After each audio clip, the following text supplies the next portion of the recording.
Hey guys, so I found a nice out of the way place to talk to you about Trump and the war and what's going on. But look how peaceful it is here. It's next to the highway, so you might hear some cars going by, but it's so beautiful. Now, I guess before I get talking about the war in Ukraine, I should mention the people that died in Van Vien in Laos recently.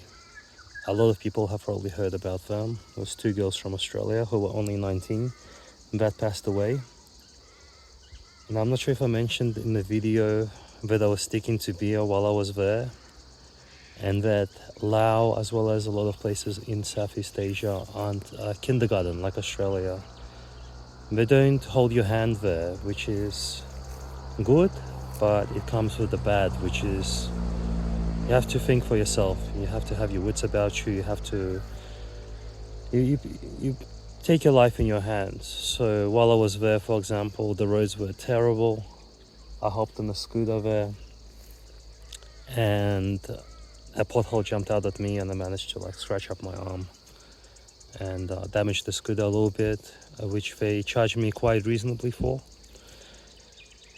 But I took my life in my hands to have an experience, to have a little bit of fun. I was allowed to do that, but I took the risk along with it. Now, I'm not blaming the girls at all here. If I was in that hostel, even though I was sticking to beer at the time, we were giving these free shots out, and who knows, in the heat of the moment, even I could have done it.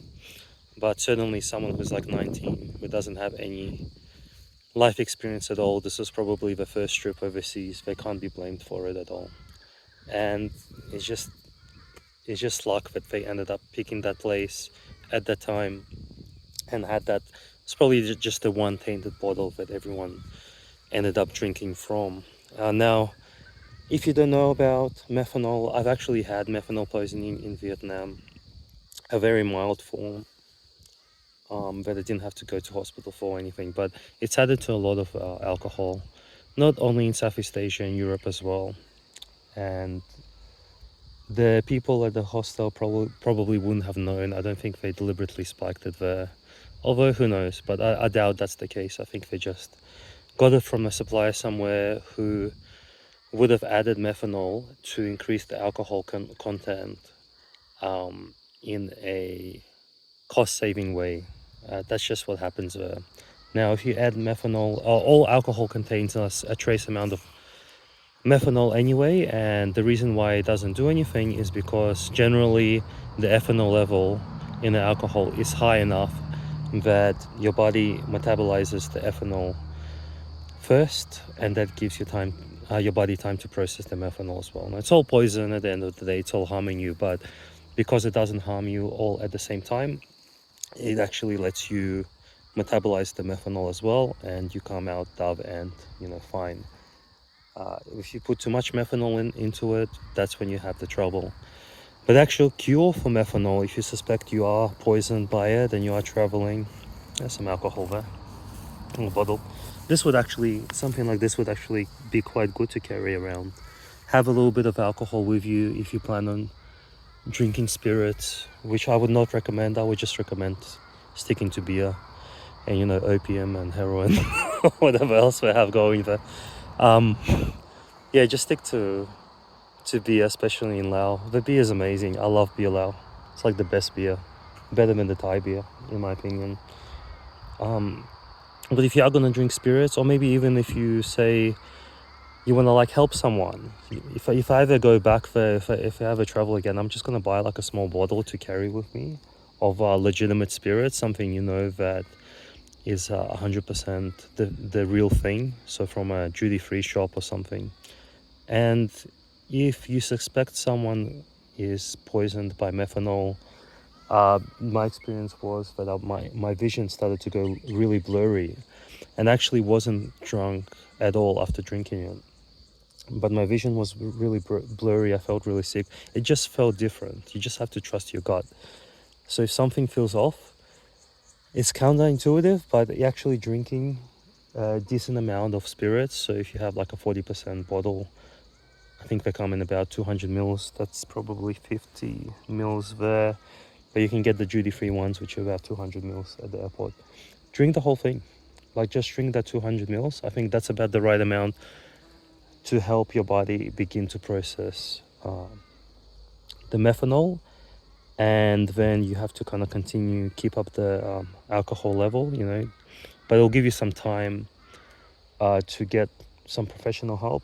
But make sure the professional help knows what's going on, because from what I read in the story, they went to the hospital and the hospital put them like on a drip and started doing all this stuff with them while they were still conscious. But they didn't actually they didn't actually identify it as methanol poisoning to begin with.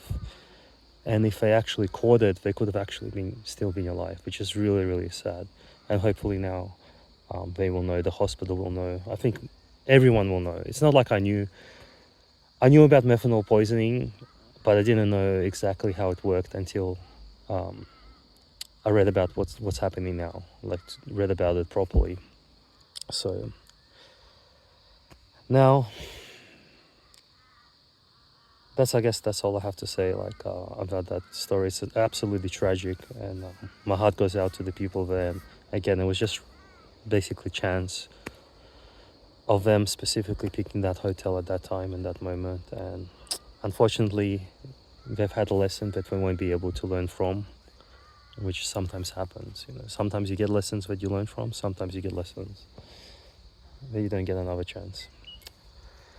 Now, let's talk a bit about what's going on in Ukraine and the war and what Russia's doing right now. So the latest was that the West approved strikes deep into Russia using the missiles which are guided by America, which is pretty much America all in just without pushing the buttons themselves, even though there's probably an American or British or German guy pushing the button also. They're basically striking Russia via the proxy.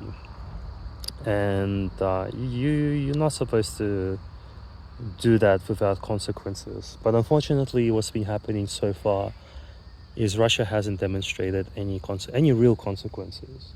Now they shot that missile, and I'm giving them the benefit of the doubt. I was hoping maybe they know what they're doing. Maybe that that missile, the Oreshnik or something like that.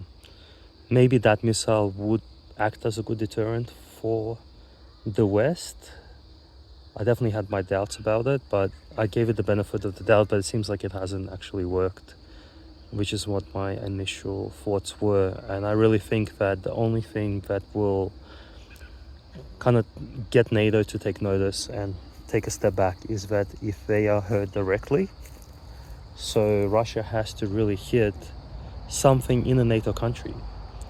So to show that Russia isn't fucking around, to show that Russia isn't scared of a war with I doubt everyone in NATO would jump in, especially now, because Russia is more than justified to like shoot something within Germany or the UK or France really right now. And I don't think the rest of the NATO bloc really wants to get nuked if there's a massive response, which I doubt. I'm going to tell you why I doubt NATO will start striking back after that. The other deterrent I see that Russia could do is a nuclear strike on Ukraine. So that would show that, hey, we're not fucking around anymore. But apart from that, striking Ukraine in general isn't going to really achieve anything. Ukraine is there to be sacrificed, and it's serving its purpose. So even though they launched this like crazy good missile, apparently it struck Ukraine, and no one gives a shit about Ukraine or Ukrainians or the infrastructure or the people or anything. Whole goal of the West currently is to damage Russia as much as they can, so that Russia stops being becomes less of a thorn in their side when it comes to them allying themselves with China or Iran, or helping the Middle East, helping Palestine, the Houthis, whoever else is aligning themselves against the pieces of shit who are massacring the Palestinians, who are, you know, going around the world trying to start coups and color revolutions, assassinating people, all the typical bullshit Americans like to do. So anyone who's aligning themselves against that, Russia's generally going to help out, and to curtail that, they want to see Russia harmed as much as possible. Ideally, they want Russia to be broken up, but what's stopping them is they don't want a direct conflict with Russia, because their enemy number one is China. So China's the really big threat for them. And I've even heard like rumors and talks now where Trump is going to come in and he's even asking like Russia now, hey, we'll give you this deal if you back off from being friends with China and stuff. I'm sure Russia's telling them to go fuck themselves, but but that's kind of like, that's what's being thrown out in the ether. I don't know how accurate it is. Since Trump got elected, there's a lot of bullshit flying around about what he wants or what he's gonna do, and all this kind of stuff. I say just wait until he actually gets in to see what he actually does. But I don't think, at least I don't think America wants a direct confrontation with Russia, because if they have a direct confrontation with Russia, even if it doesn't go nuclear, it kind of defeats the purpose, because they're going to get harmed while China just sits back and gets stronger and increases the trade, increases the military capacity, while America's capacity goes even lower. They're much better off backing off and sort of having a neutral Russia that isn't going to help China too much. I think that's the best the West can hope for. But if Russia doesn't do anything, if Russia doesn't strike NATO, if Russia doesn't launch a nuclear strike on Ukraine, they'll just keep damaging Russia. And if Russia's like adamant about not doing anything, like eventually those missiles are going to hit Russia and they're going to damage the production facilities, who knows what else they'll decide to destroy. They'll just keep doing that, and maybe even give Ukraine a nuke. Maybe that's the next step. I wouldn't be surprised if that happens as well, because Russia has shown itself to be weak currently, in my opinion. I hope it doesn't stay to be the case, but that's currently what's happening. So that's like it or not, that's, like I said, I'm on Russia's side, but Russia has its issues, Russia has its problems, Russia has its hang-ups. The leadership might be even scared themselves of getting hurt in Russia. That's kind of a thought that ran through my mind, because they're not fighting up at the front. But if I start to hit NATO countries, that's starting to put the ball in their court. And I can see as many as there are hardliners in Russia, which is for sure, there could be a lot of basically soft cocks as well in Russia as well at the same time. When it comes to Trump, I never had much of an opinion on him. Seeing what he's done in his last term, I'm in Ukraine, and everything he says is kind of bullshit. I think he's definitely better for America in the long term, but he's there to boost the military. He's there to convince people to go die for Israel and go die for America again. In terms of his foreign policy, I think it's just going to end up being more of the same. Like all this rhetoric about making a deal with Russia. If he's smart, he'd actually make a good deal. But because China is the number one enemy, there isn't really a good deal to be made. Like, the only good deal would be if America stops trying to be a hegemon and just backs off and starts looking after its citizens, starts to get its economy back on track. Like, that would be good if it actually did that, but that's the hard road. That's not an easy road. That means America has to be taking the back seat to other countries, and I don't know if America wants to do that. I don't know if Trump has the maturity to make America back away and just focus on, that's what he ideally should do to make America great again. Just become friends, maybe join BRICS even. allow the dollar to stop being the reserve currency, because that ship has sailed. As soon as they started to weaponize the dollar, like everyone realized, well, hey, we just can't use this currency as the reserve anymore.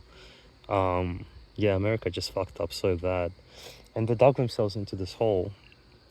And so now it feels like they just want to dig themselves down into this hole more. They could just pick a fight with Russia, but again, I doubt it, because then they lose against China, which is why I think Russia should strike. They should put the ball in back into NATO's court. They should strike a NATO country. Or nuke Ukraine would actually show that, hey, like, we're not fucking around anymore also. So they have a choice. I think one of the two things is the only thing that will make NATO countries take notice. It's possible that America might use Europe as a sacrificial lamb as well. I mean, I guess they want to do that, but I don't think Europe wants to do that. So they could just let Europe fight Russia while America comes out on top of that situation and gets itself prepared for China.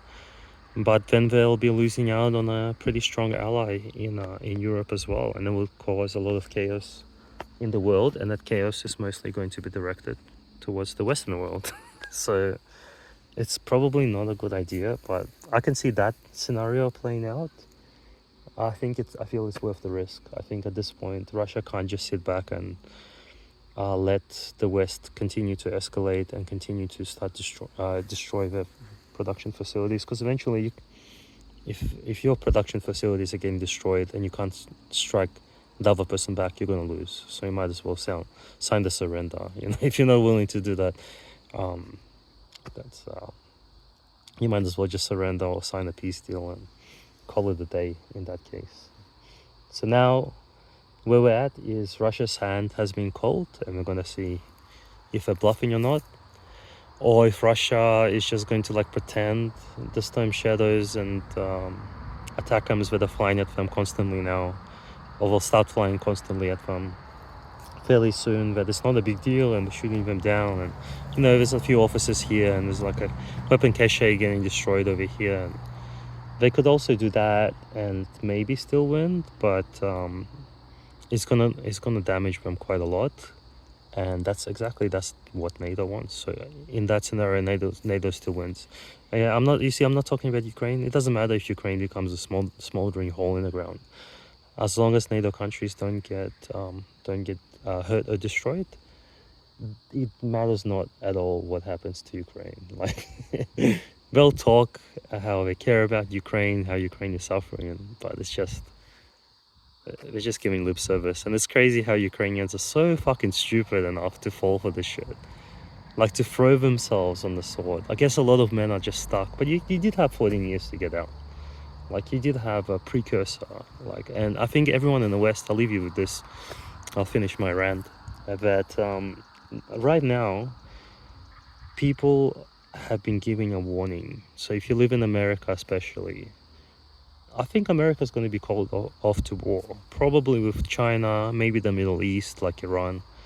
Like, that's what Trump is kind of setting things up for, I believe.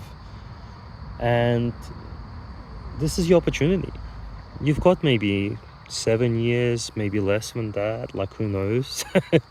I gave it 7 years, like 2 years ago. I gave it 10 years about 2 or 3 years ago. So that's just kind of the figure I have in my head. But it could be shorter than that, could be longer than that, like, who knows. But you've been given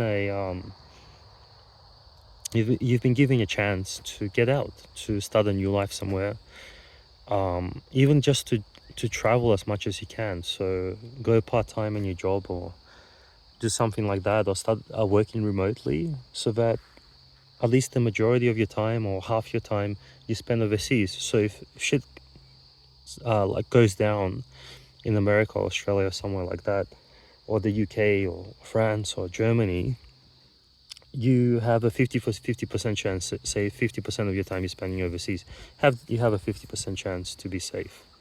You could just stay there after that, like, figure it out, right? Ukrainians had the chance. Ukrainians had 14 years from the beginning, from the Maidan coup that they achieved, and burning 50 people alive, 50 protesters alive. that no one's been arrested for.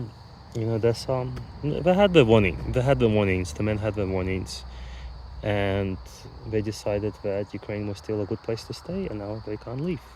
So that's kind of what happens. And now they've been sent off to the front, and they're dying, and that it is what it is. So heed the warning signs now.